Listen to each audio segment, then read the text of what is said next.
So, the first step in laser cutting is to set up our file. In order to do this, we're going to be using Adobe Illustrator. So, the first thing we need to do is open up a new file. In this file, we want the page width to be 32 inches, we want the page height to be 18 inches, and we want the color mode to be set to RGB. This makes sure that the colors on the file are actually recognized by the laser cutter. So, we're going to open up this new document. The first thing we're going to do is turn on the rulers and show the grid. This makes just lining things up a little bit easier. So, in order to draw our file, we're going to zoom in a little bit and go to the top left corner where the laser cutter is actually oriented. So, we're going to begin by creating a rectangle. We'll make a little sort of face today. Maybe we want to give this rectangle some teeth.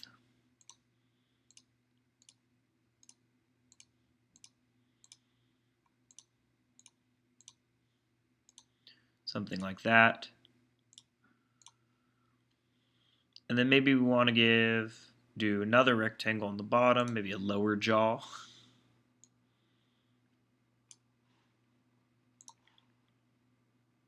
And give that lower jaw some teeth.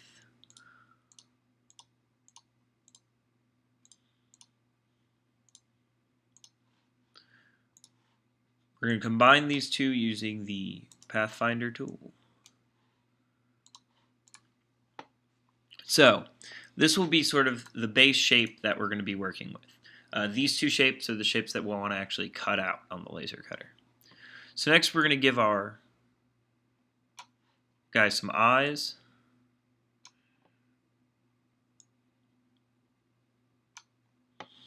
And maybe we want to give him a nose, and we'll make his nose actually a letter.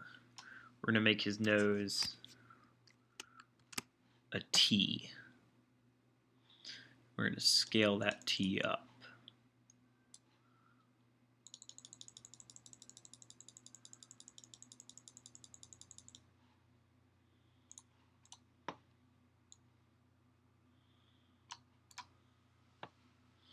So, with the eyes and the nose, we're going to want to etch those in.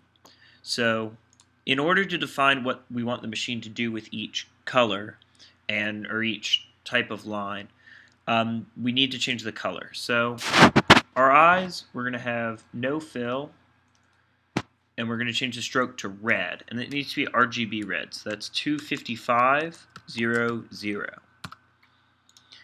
Our nose here, we're going to want to etch, but we're going to do what's called a raster operation, where the machine goes back and forth and etches away the entire sort of block of that color. So in order to do that, we're going to set it to blue, which is 00255.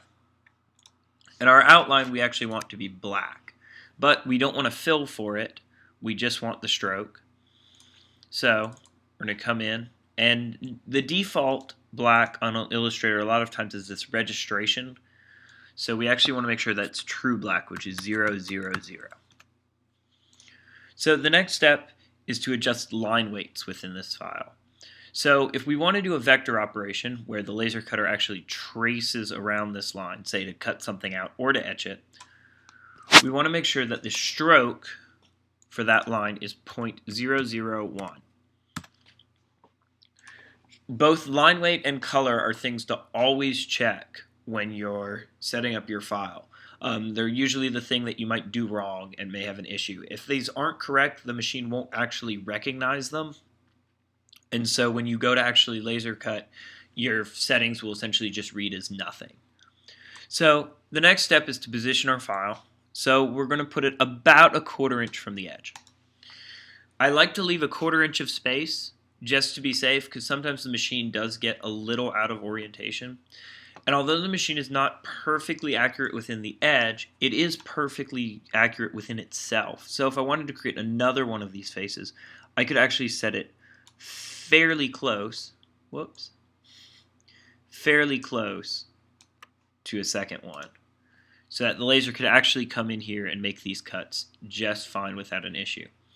If you're cutting something, say like corrugated cardboard, or a paper product, you may want to leave closer to 1/8 of space or a little bit more in between parts, just because sometimes those thin parts can actually catch on fire and create a fire hazard. But so once we have our file laid out, you can then actually save it out and send it to the machine. You don't have to set your file up in a template like this. What you could do is create it in another file and then drag it into a file that is 32 by 18. You can also import lines from SolidWorks or AutoCAD as well. But generally, by running it through this kind of processing in Illustrator, it saves you a lot of trouble.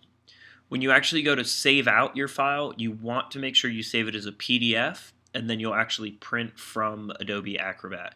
It just makes things a lot easier. There are a lot of small problems that sometimes occur, but by going out of the PDF, reduces a lot of issues. So that's for setting up your file. Now next we'll move to actually printing the file.